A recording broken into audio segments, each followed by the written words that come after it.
अस्सलामु अलैकुम। नहमदुहु व नसल्ली अला रसूलिल करीम। अम्मा बाद अऊज़ु बिल्लाहि मिनश शैतानिर रजीम। बिस्मिल्लाहिर रहमानिर रहीम। ছোট বড় ভাই সকল, আপনাদের সামনে কিছু বক্তব্য দিয়ে শোনাচ্ছি। বক্তব্যের বিষয় বিশ্বনবী মুহাম্মদ সাল্লাল্লাহু আলাইহি ওয়াসাল্লাম। মুহাম্মদ সাল্লাল্লাহু আলাইহি ওয়াসাল্লাম ছিলেন শ্রেষ্ঠ নবী বা রাসূল। তার পিতার নাম আব্দুল্লাহ ও তার মাতার নাম আমিনা।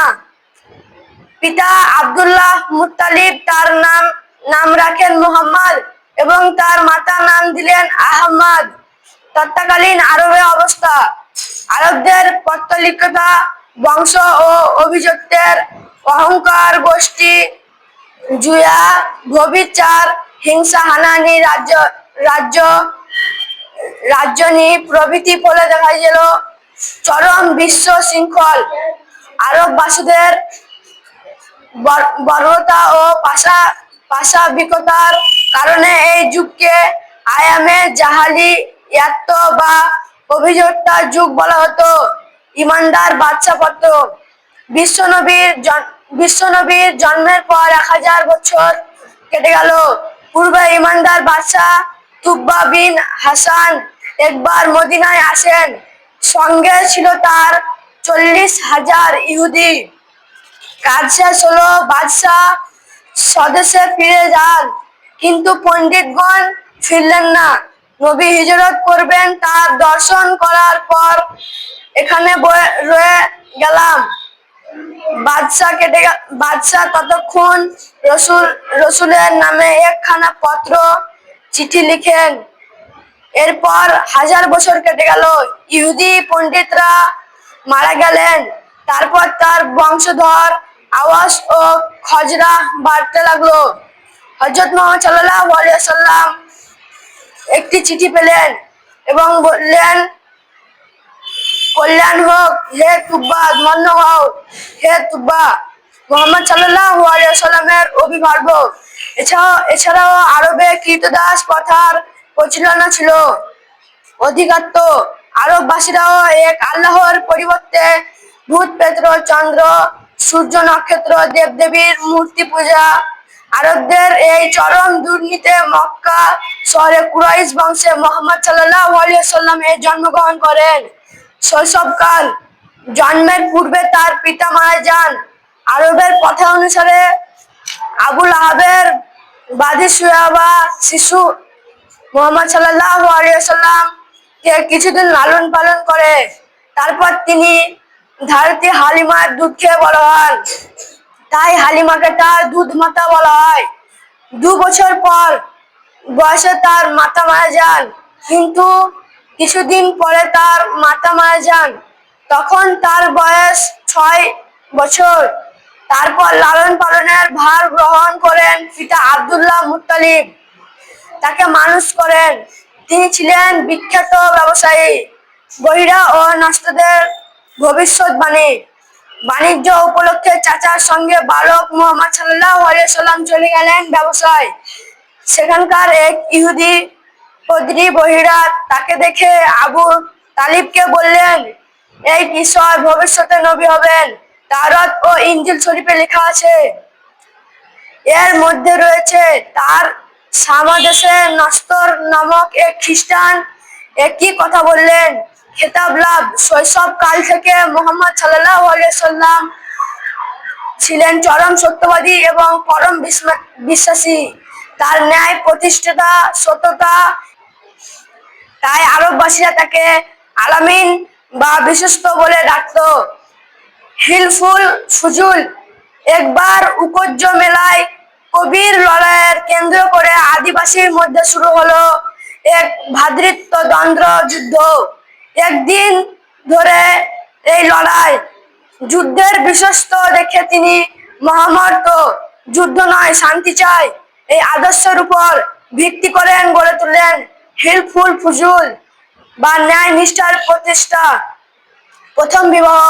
চাচা আবু তালিব মুহাম্মদ সাল্লাল্লাহু আলাইহি ওয়াসাল্লামকে খাদিজার সঙ্গে ব্যবসার কাজে লাগিয়ে দেন। খাদিজার চরিত্র ও সত্যিতে ছিলেন তুলনীয়। তিনি লোক সমাজে তাহারে নামে পরিচিত। মোহাম্মদ সাল্লাল্লাহু আলাইহি ওয়াসাল্লাম তার ব্যবহার দেখে সে বিবাহতে রাজি হয়ে গেলেন। তিনি লোক সমাজে ফলে চাচার অনুমতিতে 25 বছরে মোহাম্মদ সাল্লাল্লাহু আলাইহি ওয়াসাল্লামের বিবাহ হন। মোহাম্মদ সাল্লাল্লাহু আলাইহি ওয়াসাল্লামের বিবাহ হন 40 বছরের খাদিজাতুল কুবরার সঙ্গে। হাজেরা আসাদ স্থাপন। মোহাম্মদ সাল্লাল্লাহু আলাইহি ওয়াসাল্লামের বয়স যখন 35 বছর, কাবা ঘরের পূর্ণিমার সময় হাজেরের আসওয়াদ এবং একটি কালো পাথর যথাস্থানক নামে কে রাখবে এই নিয়ে শুরু হয়ে গেল বিশাল যুদ্ধ। শেষ পর্যন্ত ভয়াবহ যুদ্ধের উপক্রম। পরিশেষে মোহাম্মদ সাল্লাল্লাহু আলাইহি ওয়াসাল্লাম এর মধ্যস্থতা মুক্তির জন্য গভীর চিন্তা করতে লাগলেন। কাবা শরীফ থেকে 2 মাইল দূরে হেরা পাহাড়ের গুহায় তিনি আল্লাহর ধ্যান নগ্ন হন। এইভাবে বেশ কয়েক বছর কেটে যায়।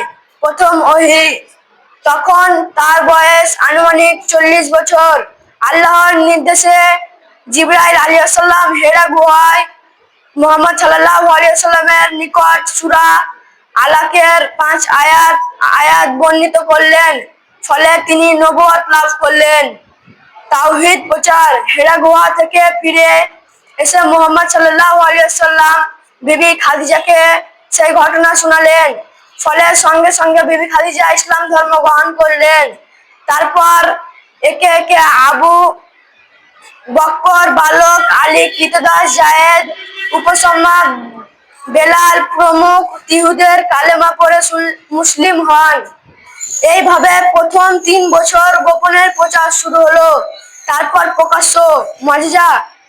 একদিন আবু জাহালের হাতের মধ্যে 6টি পাথর খণ্ড নিয়ে মুহাম্মদ সাল্লাল্লাহু আলাইহি ওয়াসাল্লামের কাছে গেলেন এবং বললেন, আমার হাতে কি আছে বলো তো।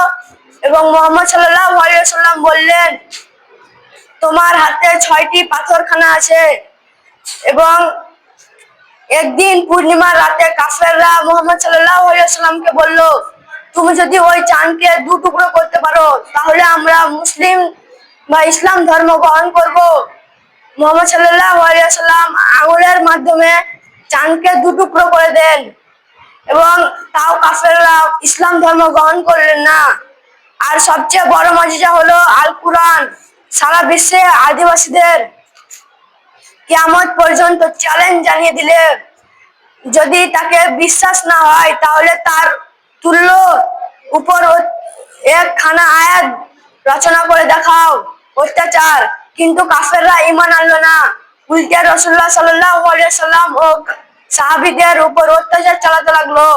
তাকে পাগল বলে গালাগালি দিল, তার উপর পাথর ছুঁড়ল এবং সিজদা দেওয়ার সময় পচা উটের নাড়ি ভুড়ি তার উপর ছুঁড়ে মারলো। সাহাবীদের উপর আরো কত নির্মম অত্যাচার চালালো।